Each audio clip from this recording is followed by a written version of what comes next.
everyone! Today I'm gonna share with you what people don't tell you about studying abroad. I'm Magda and welcome back to my channel and let's get started. So Erasmus is not only about partying. You are going for Erasmus or study abroad because you have to go to the university. So not always you're gonna be able to party until 6 or 8 a.m. partying and not sleeping because maybe you have a 9 a.m. class that you cannot miss. So it's not all about partying, it's much more than party. Number 2, you may feel alone. It's normal. You may be lonely, you may feel that you don't have friends, you may feel that everything is going wrong. It's normal. It's normal for me, it's normal for my friends, it's normal to everyone that you go somewhere alone and you may feel alone. Don't feel bad about it because feeling bad about being lonely is just making it worse. So think about it, what can I do to be less lonely, or how can I accept it to be lonely? What can I do instead of feeling lonely? If I should exercise, do some writing, or if I should go out and find new people and find new friends. So don't feel bad if you are lonely. We were all there. We felt all lonely. And actually when I was on my Erasmus in January, there was no one.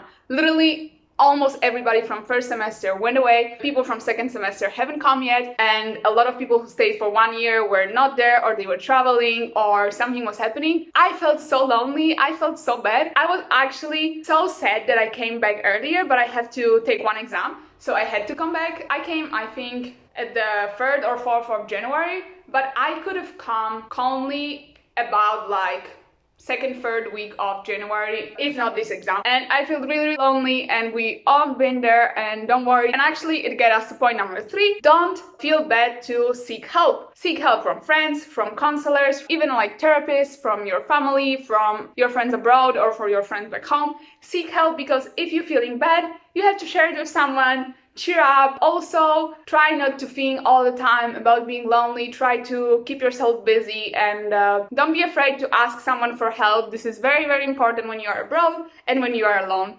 So don't worry, it's all gonna be okay. We all been there and you are not alone in it. Number 4, you have to put some effort to make friends. People will not come just like this. It's not that you're gonna go out and you're gonna have 10,000 friends. If you want to know how to make friends, watch my other video about it. I'm gonna link it here or here. I don't remember when it comes, and it's gonna be as well in the description box. So it's not like having friends is like this and you saw people and you saw it on Instagram and you saw everybody has friends. It's not that they just came and had friends. We all struggled with it. We all were trying to make friends with different people, and actually that leads to another point, number 5, the FOMO, which is fear of missing out. You saw all the stuff about exchanges, all the stuff people living abroad, about Erasmus. You have this image in your head, and it may not be like this. It's your experience. Everybody had a different experience, and remember, people post mostly 99% of the people post the best highlights of their Erasmus. We all been there, and that's, in my opinion, why this video is very important, because I want to show you that it's not always butterflies and rainbows. It can be also hard, it can be also difficult, and you're not alone in it. So don't get sucked into FOMO. Don't get sucked that you missed one party and something happened and something is bad, that you missed this trip, then you missed that trip. You had the reason to miss it. Don't worry, you have tons of other opportunities to do it. And yeah, if you're afraid you're gonna miss something, set yourself the goals, what you have to do for sure. Do it as soon as possible, and that way you're not gonna feel that you missed out something. Number 6, probably you'll have to save some money. Living abroad is not for free, and maybe you will get some Erasmus grant or some other scholarship for living abroad, but it's probably not gonna be enough. I'm gonna do a video about my Erasmus costs in January or February, so wait for it and you're gonna see how much my Erasmus costs, but it all depends from the place to place, and it all depends what you do, what you eat, how much you party, how much you travel. And that leads to point number 7. Traveling is not for free, and traveling can get very expensive. So figure it out, get organized, organize your budget, organize your trips, and you can check my video about how to save some money while studying abroad, and that way you can get some tips about saving money so you can go for more trips. Point number 7. You may have problems to find good friends. Real friends, not fake people. Fake people are everywhere. It's not that everybody who go study abroad or everybody who go on exchange, they are good people or something like that. Find friends that actually gonna take care of you, that when you're gonna get sick, someone gonna come with either chicken soup or thermometer because you don't have it, or with painkillers. Also, if you're gonna get too drunk, you know that someone gonna get you home. Or if you're gonna gonna feel lonely, they're gonna come, they're gonna hug you, they're gonna be a support for you. So finding good friends may be difficult, so don't worry. For example, on the first semester I have only few people, and we have this huge group of people, and from which I probably have only 2 of these people I still have contact with on a really friendly basis. Other people, I would say now, today, I felt like they were my friends. I felt that we have a really close group, really good group. But honestly, I would not consider them as my friends now, looking backward. On a second term, I have this group of 7, 8 girls, and we were really close, and we are close until now. Actually, if you haven't seen my vlog with Angela, which is my friend from Erasmus, about graduation, go check it out. And yeah, we all keep in touch, we have this group, we know what is happening in our lives, even if we are spreading all around the world. So don't worry, you may find it difficult to find it, and you may not find them in the first week. So don't get very anxious and very nervous about it. You will find your people. It can be one person or it can be 5 different people. You will find them, but it can be difficult, so be prepared. Number 8, people may not understand you. And I'm talking about people who are back home. Your family, your friends. They may totally not understand your experience. They may not understand why you act like this, why you've changed, why you don't want to go back home, what have happened with you. And it's normal. It's normal, we are all changing, and don't expect every single friend or every single person you know to understand it. So don't worry, I've been there, a lot of people have been there. So you are for sure not the only one who has this feeling that something is going wrong. So don't worry, you will make a lot of different friends, a lot of different experiences. So yeah, it will teach you a lot as well. And that leads us to point number 9. Actually, you may fall in love during your exchange, and it can be the best experience or the worst experience. You can either get fall in love and be forever together, and I know all these stories, and I know people who get married after Erasmus. Actually, one of my professors from the university on my Erasmus has a wife and kids with the woman he met on Erasmus. So I've heard a lot of stories when people are still together, people are getting married, and it's all work out. But as well, you can get heartbroken. You can fall in love and someone may not want the love, may want to just hook up, or you can fall in love and then it won't work out after. You also can get heartbroken because maybe you had a boyfriend or a girlfriend before going on exchange and you're gonna break up, or you've been with someone during exchange, from exchange, and you break up after. So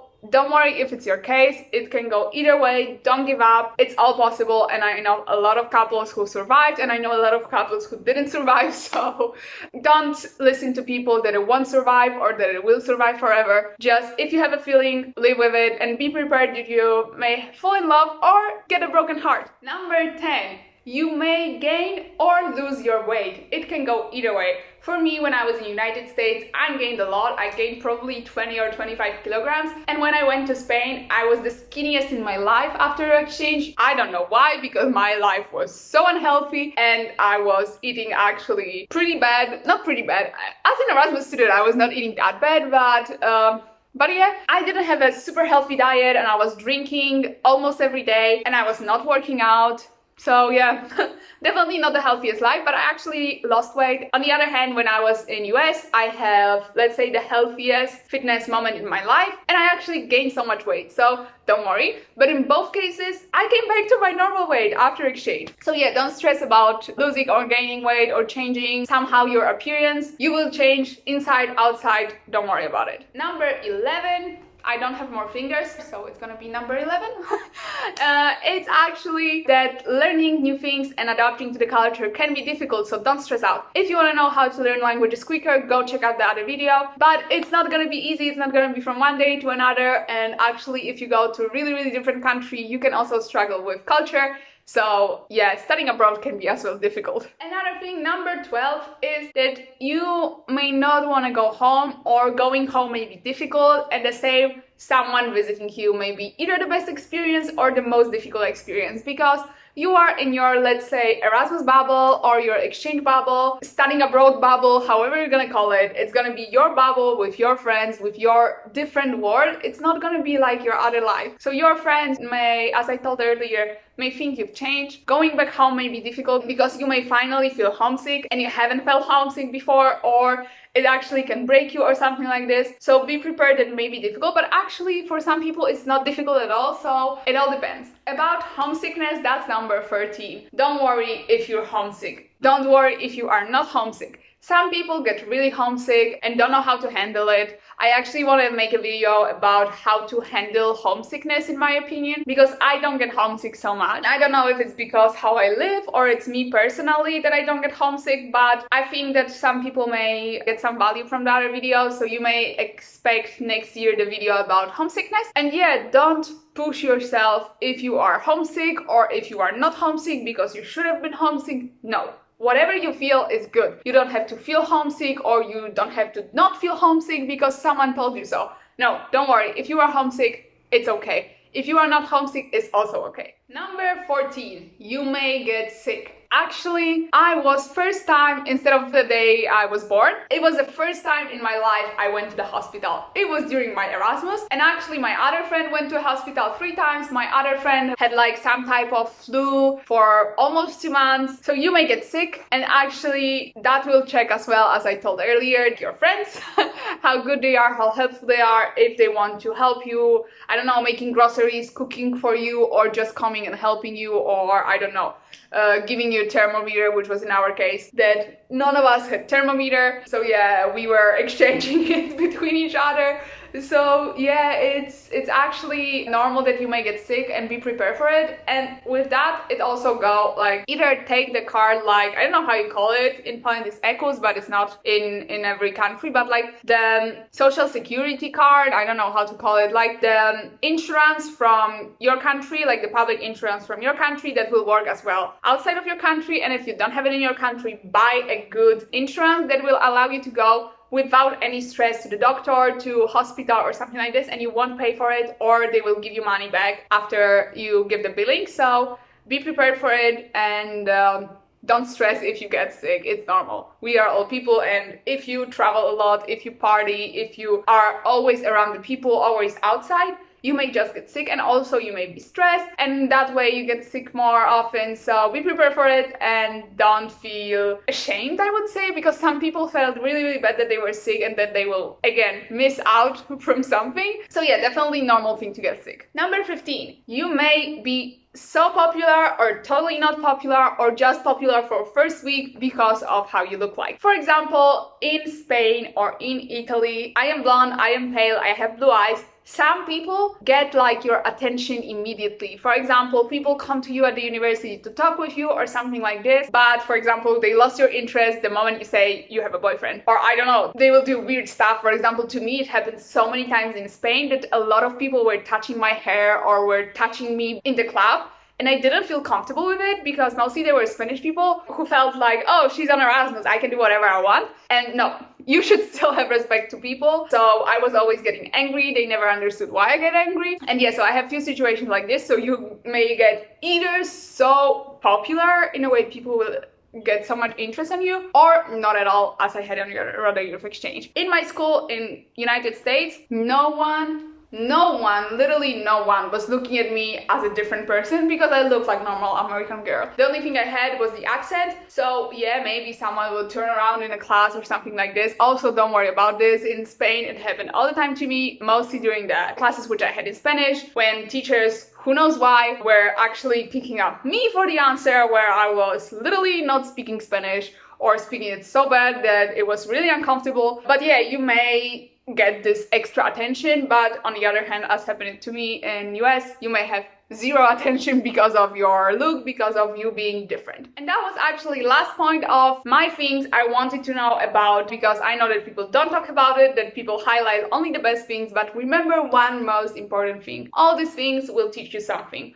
All these things will give you opportunities for future, and remember to use these things in a good way, in a positive way, to change your life for a better life instead of feeling bad. So I feel like these things sometimes may motivate you, or sometimes may actually allow you to find the path of your life. So don't stress about them. I just want you to know that they may happen, and that you are not the only person that these things happens to. So I hope this video was helpful, and if you find it helpful and you are interested in more videos about studying abroad, please subscribe to my channel and hit the like button, so this video gonna reach more people. And if you want to add something, leave it in the comments down below.